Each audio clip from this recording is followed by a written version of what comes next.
ইতিমধ্যে আপনারা অবগত হয়েছেন গত 9 জুলাই বিকাল অনুমান 5:40 থেকে 6টার মধ্যে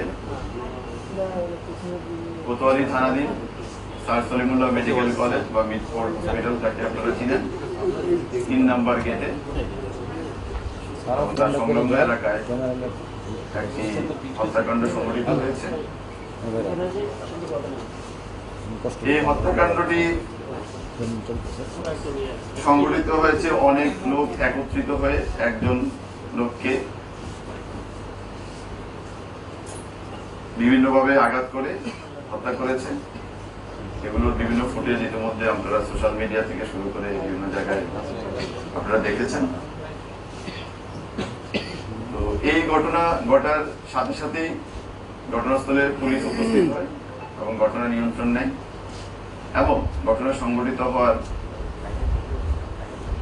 অল্প সময়ের মধ্যেই পুলিশ দুজনকে গ্রেফতার এবং দুজনকে গ্রেফতার করে অত্র এলাকার যে সকল সিসি ক্যামেরা আছে সেই সকল ক্যামেরার ফুটেজগুলো কালেকশন করে এবং আমি ডিসি লালবাগ হিসেবে ঘটনা আমার যেহেতু এটা আমার রেসপন্সিবিলিটির মধ্যে এবং আমার এরিয়ার মধ্যে আমি বলা যায় 20 থেকে 25 মিনিটের মধ্যে আমি নিজের ঘটনাস্থলে উপস্থিত হই। তাৎক্ষণিকভাবে আমরা লাস্টার যে আইনি ফর্মালিটিজ আছে রোতাল করা এবং ময়নাতদন্তের যে প্রক্রিয়াটা সেটা সম্পন্ন করে এটা লাস্টারকে আমরা মিটফোর্ড হসপিটালে প্রেরণ করি এবং আমরা আমাদের পুলিশের বিভিন্ন টিমগুলোকে ভাগ করে দিয়ে যারা অপরাধের সাথে সম্পৃক্ত তাদের গ্রেফতারের প্রক্রিয়া শুরু। আপনাদের জ্ঞাতাতে একটু বলে রাখা ভালো, এই ঘটনাটার নেপথ্যে অনেক রকম কথাবার্তা আমরা মিডিয়ায় দেখতে পাচ্ছি। তো একটা আমরা এই পর্যন্ত আমরা যতটুকু পেয়েছি অপরাধীদের সাথে কথা বলে বা এই হত্যাকাণ্ডের সাথে যারা জড়িত বলে এখন পর্যন্ত মনে হচ্ছে, তাদের সাথে কথা বলে আমরা যে সকল তথ্য পেয়েছি এটা একটু আপনাদের নিকট ক্লিয়ার করা দরকার।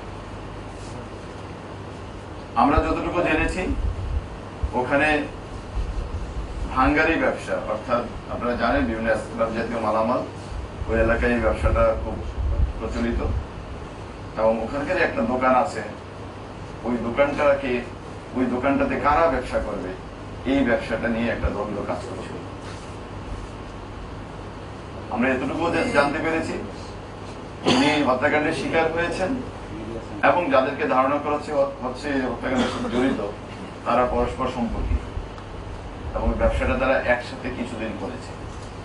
যখন ব্যবসায়িক লেনদেন নিয়ে একটা দ্বন্দ্ব তৈরি হয় তখনই তারা এই ব্যবসাটাকে আবার নিজেদের মতো করে করার জন্য তার সাথে বিবাদে লিপ্ত হয়, যার বিবাদের ফলশ্রুতিতে এই হত্যাকাণ্ডটি সংঘটিত হয়েছে। এই হত্যাকাণ্ড সংক্রান্তে ঘটনার পরদিন অর্থাৎ 9 তারিখে ঘটনা ঘটেছে। 10 তারিখে যে যিনি হত্যাকাণ্ডের শিকার হয়েছেন ভিকটিম সোহাগের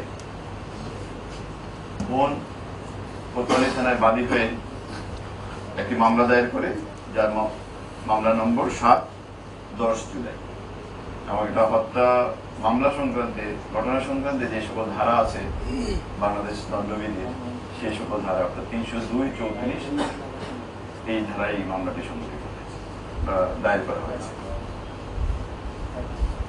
ঘটনা অব্যবহিত পরেই আমরা ঘটনার সাথে সংশ্লিষ্ট সন্দেহে আমরা দুজনকে গ্রেফতার করি এবং আমাদের যে সকল ভিডিও ফুটেজ আমরা পেয়েছি বিভিন্ন ক্যামেরা থেকে, সিসি ক্যামেরা থেকে, ওগুলো বিশ্লেষণের মাধ্যমে আমরা ঘটনার সাথে যারা সম্পৃক্ত তাদেরকে শনাক্ত করতে সক্ষম এবং এই ঘটনার সাথে সম্পৃক্ত আছে এবং বিভিন্ন ফুটেজে দেখা গেছে যারা ঘটনার সাথে সম্পৃক্ত এরকম 5 জনকে ইতিমধ্যে গ্রেফতার করা হয়েছে। এর মধ্যে মাহমুদুল হাসান মহিন 41, আলমগীর 28 মানে বয়স তার 28, লম্বা মনির, টিটন গাজী এবং তারেক রহমান রবিন, এই 5 জনকে গ্রেফতার করা হয়েছে। এর মধ্যে মাহমুদুল হাসান মহিন এবং তারেক রহমান রবিন এজাহার নামীয় 1 এবং এজাহার নামীয় 15, এই দুজন ঘটনার দিনই গ্রেফতার হয়েছে এবং তাদের দেয়া তথ্যের ভিত্তিতেই অন্যান্য আসামিদেরকে শনাক্ত করা হয়েছে এবং এই দুজন এই মুহূর্তে আমাদের হেফাজতে আছে। আর গতকাল রাতে আমরা টিটন গাজীকে গ্রেফতার করেছি তাদের দেওয়া তথ্যের ভিত্তিতে এবং আমরা তাকেও সরাসরি সম্পৃক্ততার প্রমাণ দিয়েছি, বিভিন্ন ফুটেজে তাকে এবং অ্যাক্টিভ রোল প্লে করেছে এই ঘটনা। এবং আপনারা হয়তো ইতিমধ্যে অবগত হয়েছেন, র্যাপিড অ্যাকশন ব্যাটালিয়ন 2 জনকে গ্রেফতার করেছে। অর্থাৎ সব মিলে এই মামলায় এখন পর্যন্ত 5 জন গ্রেফতার হয়েছে, র্যাব 2 জন করেছেন আর ঢাকা মেট্রোপলিটন পুলিশ কর্তৃক 3 জন গ্রেফতার হয়েছে। আমরা এই মামলাটি দায়ের হওয়ার সাথে সাথেই আমাদের একটি চৌকস তদন্ত টিম করা হয়েছে। সেই টিমটি মামলার তদন্ত পরবর্তী কার্যক্রম এগিয়ে যাওয়ার জন্য কাজ করছে এবং অপরাপর যারা অপরাধী এবং এই ঘটনার সাথে সম্পৃক্ত তাদের গ্রেফতারের সকল প্রক্রিয়া চলমান রয়েছে। ঘটনা সংক্রান্তে এতটুকু এখন পর্যন্ত আমাদের ধন্যবাদ।